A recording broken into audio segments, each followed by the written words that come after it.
వంశీ గారు రండి. Already viral అయిపోయారు, వైరల్ అవుతున్నారు, వైరల్ అవుతూనే ఉన్నారు. బేసిక్గా ఆయన దగ్గరికి వైరల్ ఫీవర్ కూడా రాదు, ఎందుకంటే ఆల్రెడీ ఆయన వైరల్ కాబట్టి. సో వంశీ గారు, I request on to stage please.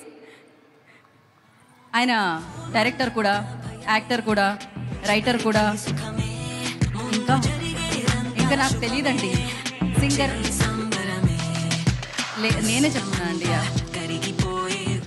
Hi అండి.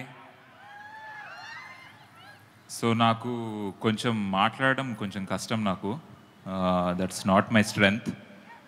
So what I think I'll do is with some help. Shalini, can you come?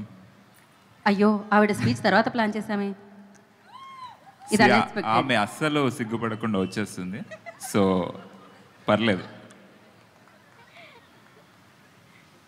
Okay అండి, పర్లేదు. మీ మైక్ కూడా కావాలి? ఇంకో కావాలంటే ఇంకో 4-5 మైకులు తెప్పిద్దాం. నేను కూడా మీ అందరిలాగే సమంత గారి పెద్ద ఫ్యాన్. సో సమంత గారికి మన ఫ్యాన్స్కి మధ్యలో ఉన్న ఈ బంధం గురించి ఒక మాటలో చెప్పలేం, కానీ ఒక పాటలో చెప్పడానికి ట్రై చేస్తాం. వంశీ గురించి ఇంకొక చిన్న డీటెయిల్ మీరు మిస్ అయ్యారు మ్యామ్. వంశీ యాక్టర్, రైటర్, డైరెక్టర్తో పాటు ఒక మంచి సింగర్ కూడా. ఇందాక యాక్చువల్లీ యాడ్ చేస్తూ ఆగాను, ఇప్పుడు కన్ఫర్మ్ చేసేస్తారు. సో ఇప్పుడు ఈ పాట ఫ్యాన్స్కి, మ్యామ్కి, శామ్ మ్యామ్కి మధ్య ఉన్న బంధం కదా. సో నేను ఫస్ట్ స్టార్ట్ చేస్తా, దాని తర్వాత నువ్వు పాడతావా? ఆ బంధం చెడగొట్టకుండా పాడు. సరే, నేను ట్రై చేస్తాను. నేను వంశీ అంత మంచి సింగర్ని కాదు, సో ప్లీజ్ ఎక్స్క్యూజ్ మీ. ధైర్యంగా పాడు. సరే, టెన్షన్ వస్తుంది ఆల్రెడీ. పాలు నీళ్ళ బంధం ఇది, జన్మ జన్మల బంధం. పోయింది, మళ్ళీ ట్రై చేస్తా. ఫస్ట్ ఇట్లా పెట్టు, ఫస్ట్ స్టార్ట్ జరుగు. అంటే ఇది మేము మ్యూజిక్ వేసామండి మధ్యలో, ఇక్కడ నుంచి రావాలి. ఓకే. పాలు నీళ్ళ బంధం ఇది, జన్మ జన్మల బంధం. ఎలా ఎలా జన్మ జన్మల బంధం, జన్మ జన్మల బంధం. క్లోజ్. పువ్వు తేనె బంధం ఇది, జన్మ జన్మల బంధం. ఎందుకంత జన్మ అని అదోలా పాడుతున్నావు? ప్రేమ అలాంటిది.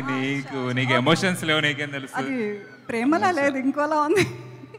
Okay, next. ఏనాటిదో ఏనాటిదో ఈ బంధం. అంత హైప్ ఇచ్చా అది? వెళ్ళాలి పైకి. సరే, పైకి వెళ్ళాలి. ఓకే. ఏనాటిదో ఈ బంధం, ఏనాటిదో వినో, ఏనాటిదో ఈ అనుబంధం, ఎన్నో నోముల ఫలమే ఈ జన్మ జన్మల బంధం. ఐ ట్రైడ్ అండి, నేను వంశీలా పాడలేదు. So she is getting better. I will get better, I promise. Yeah, okay అండి. That's my speech. యా, దీని తర్వాత ఇంతకీ ఫ్యాన్గా మీ బంధం ఉంటుందో లేదో సమంత గారిని అడుగుదాం. ఇక్కడితో సమాప్తం అంటున్నారు ఆవిడ. శుభం. వెళ్దామండి, మనం అందరం వెళ్దాం కిందకి. మీ వల్ల నేను యాంకరింగ్ వదిలేద్దాం అనుకుంటున్నా, వెళ్ళిపోదాం అనుకుంటున్నా కిందకి. ఈ ఒక్క పాటతో నా చీర కుచ్చుల్ని పట్టుకొని కిందకు వచ్చేద్దాం అనుకుంటున్నాను నేను.